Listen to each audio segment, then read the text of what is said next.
എന്താണ് C T scan, എങ്ങനെയാണ് ഒരു സി ടി സ്കാൻ ചെയ്യുന്നത്, അതിൻ്റെ ദൂഷ്യവശങ്ങൾ എന്ത് എന്നതിനെ പറ്റിയൊക്കെ ഒരുപാട് വീഡിയോകൾ നമ്മൾ സോഷ്യൽ മീഡിയ വഴി കണ്ടിട്ടുണ്ടായിരിക്കുമല്ലോ. എന്നാൽ ഞാനിവിടെ പറയുന്നത് ഒരു സി ടി ഇമേജ് എങ്ങനെയാണ് ചെയ്യുന്നത്, അതിൻ്റെ പ്ലാനിങ് എന്താണ്, അതെങ്ങനെയാണ് പ്ലാൻ ചെയ്യേണ്ട രീതികളും അതിൻ്റെ ഡീറ്റെയിൽസാണ് പറയാൻ ഉദ്ദേശിക്കുന്നത്. ഇത് കൂടുതലും റേഡിയോഗ്രാഫി പഠിച്ചിട്ടുള്ള കുട്ടികൾക്കും ട്രെയിനിങ് ഇൻറ്റേൺഷിപ്പ് സമയത്തിൽ നിൽക്കുന്ന കുട്ടികൾക്കും വളരെ ഫലപ്രദമാകുമെന്ന് പ്രതീക്ഷിക്കുന്നു.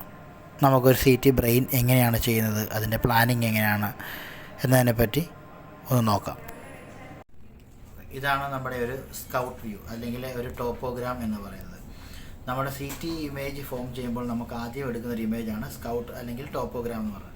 ഈ ടോപ്പോഗ്രാമിൽ നിന്നാണ് നമ്മൾ ഒരു ആക്സിയൽ ഇമേജ് ഫോം ചെയ്യുന്നത്.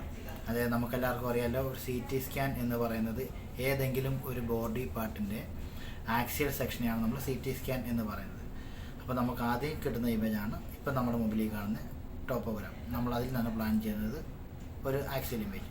അപ്പം മെഡിക്കലി ഇതിന് പ്ലാനിങ് എന്ന് പറയുന്നത് ഔട്ടർ ക്യാൻസസ് ഓഫ് ഐയും എക്സ്റ്റേണൽ ഓഡിറ്ററി മീറ്റേഴ്സ് തമ്മിൽ പാരലായി വെക്കുക. അതായത് ഔട്ടർ ക്യാൻസസ് ഓഫ് ഐ എന്ന് ഞാൻ ഈ പറയുന്നത് മെഡിക്കൽ ടൈമാണ്. അപ്പോൾ ബിഗിനേഴ്സിന് കുറച്ചും കൂടെ സിമ്പിളായിട്ട് ഞാൻ പറയുവാണെങ്കിൽ നമ്മുടെ ഈ ഒരു കർവും തമ്മിൽ പാരലായിട്ട് വെക്കുക എന്നുള്ളതാണ്. ഇതാണ് ഇതിൻ്റെ ലോവർ ഏരിയയുടെ പ്ലാനിങ് എന്ന് പറയുന്നത്. പിന്നെ ഇതിൻ്റെ അപ്പർ ഏരിയ എന്ന് പറയുന്നത് എൻറ്റയർ വെർട്ടെക്സ്, അതായത് തലയുടെ മുകൾ ഭാഗം ഉച്ചി വരെ കവർ ചെയ്യുക എന്ന് പറയും. പിന്നെ നമുക്ക് പ്ലാനിങ് ഉള്ളത് ബാക്ക് സൈഡും ഫ്രണ്ട് സൈഡും, അതായത് ഈ ഒരു പാർട്ടിനെ ഫുള്ള് ഫീൽഡ് ഓഫ് വ്യൂവിനകത്ത് വേണം, എന്നാലേ നമുക്ക് നല്ലൊരു ഇമേജ് ഫോം ചെയ്യാൻ പറ്റുകയുള്ളൂ.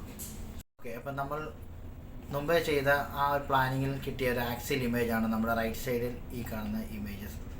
ഇങ്ങനെയാണ് നമ്മളൊരു ബ്രെയിൻ്റെ C T image axial section എടുക്കുന്നത്. ഇതിൻ്റെ കൂടുതൽ വീഡിയോ, അതായത് ഇതിൻ്റെ ഫൈൻഡിങ്സ് എന്തെങ്കിലും ഉണ്ടോ, ഇതിൻ്റെ ഓരോ പാർട്ടുകൾ ഏരിയ എങ്ങനെ നമുക്ക് കണ്ടുപിടിക്കാം, അതിൻ്റെ ഫൈൻഡിങ്സ് എങ്ങനെ മനസ്സിലാക്കാം എന്നുള്ളതിനെ പറ്റി നമുക്ക് അടുത്ത വീഡിയോയിൽ പരാമർശിക്കുന്നതായി.